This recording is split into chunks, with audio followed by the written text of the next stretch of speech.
I watch a lot of horror.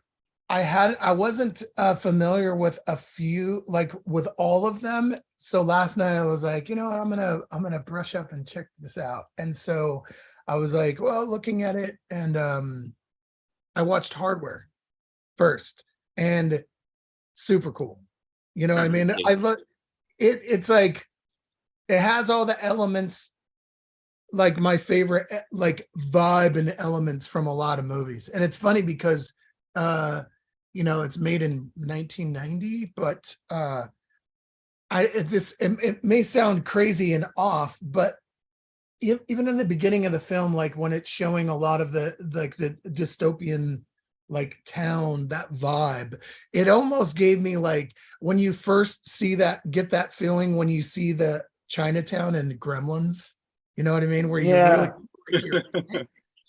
like it kind of it was like reminiscent of that feeling, of that vibe when in the shots and the way that it looked. And I really enjoyed it. And it's so fucked up. You know what I mean? Like the guy calling her, that was like, but who ended up with the head of that thing? That's what I want to know. You got it. Sitting over there on the other side of the room. No way. Can you show it, Richard? Can you go grab it for us? Oh, I could do that. Yeah. Hold on. That it's so funny because when I was watching it, that was my first thought is, where is the fucking head to this thing? It's got to be. I try to keep it next to my electrical apparatus in the hope that it might still find a way of put itself back together. Back together again. I've been praying all these years. Can we get a close up, Richard? Can you move your? Not in good shape. Hold on. I'm gonna get. Oh my God, that is so cool! Wow, there it is. Yeah. Holy cow, Anthony! Look, that's the movie you watched when you were a kid. Okay, so this podcast just went up like 10 notches. Yeah, right so Zach, 13 cyborg. What's left of it? Wow. Holy cow.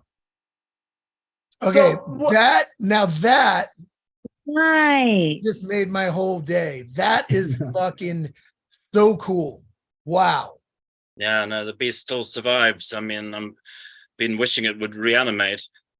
Wow.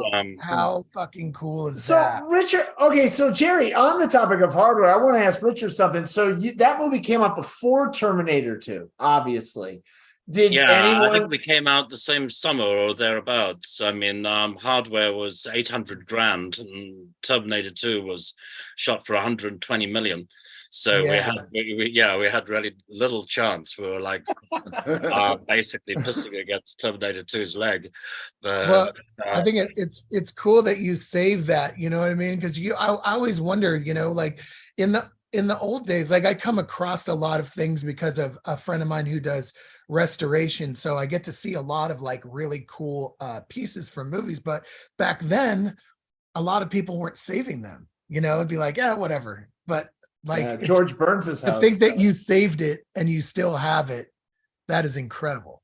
Yeah, I mean, it's just a piece of the droid. Most of the things been lost along the way under different. That's the most important part. That's the only part anybody wants to see.